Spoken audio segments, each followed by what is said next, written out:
Morning. It's 7 a.m. give or take. So let's tackle the beast. It's time to go to work. Today it's going to be a long day. We're going to be at the academy again until 10-11 p.m.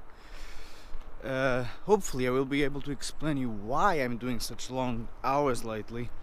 There's a big project coming along, and hopefully I'll be able to share exactly what I'm talking about within the next couple of weeks. Now, let's get to work. It's not even quite morning yet. Alright.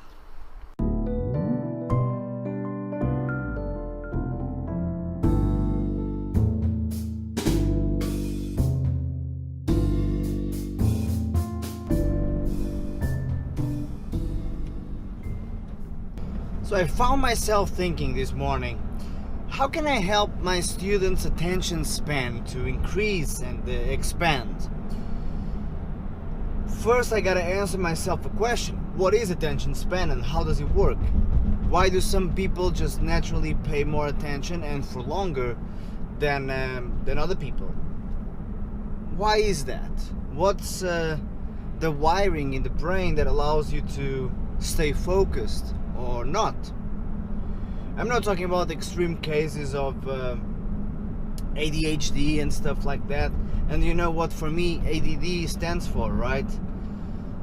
Absence of discipline disorder.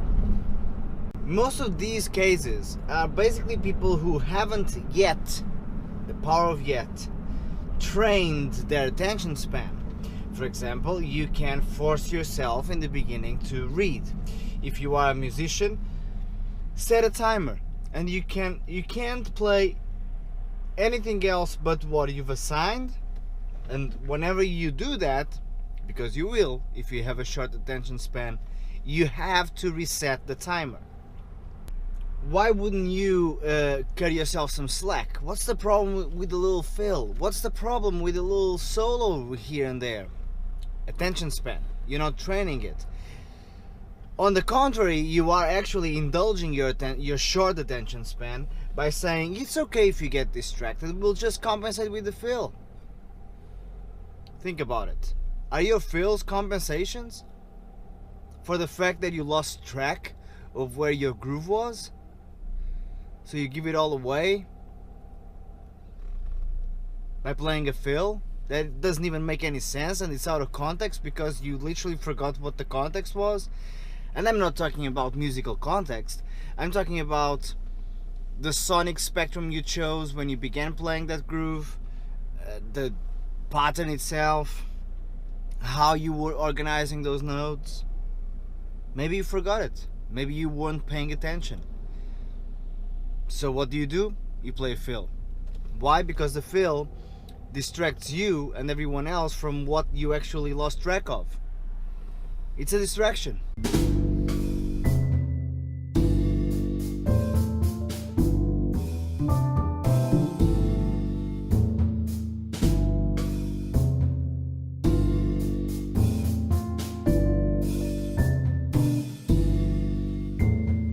It's 8:20.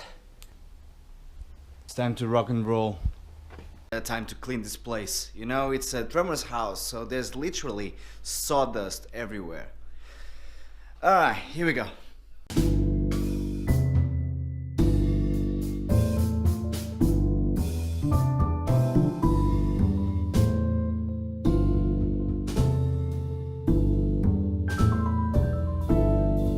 Alright, it's almost 11. It's time to teach.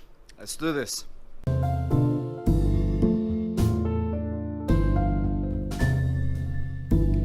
1:15 p.m. I got 45 minutes to go grab some lunch, and then 2 p.m. we start teaching again.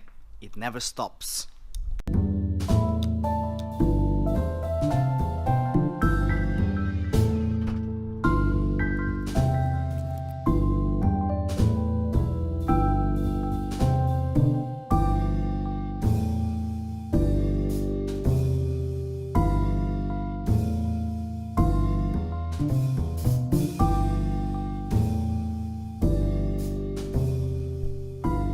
and it's 7:30.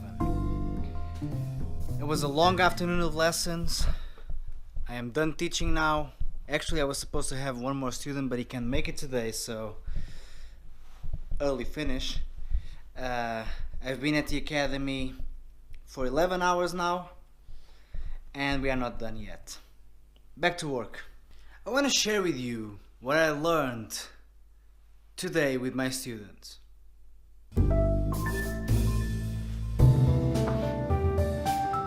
Teaching, as most of you know, is more about learning from the students than the other way around.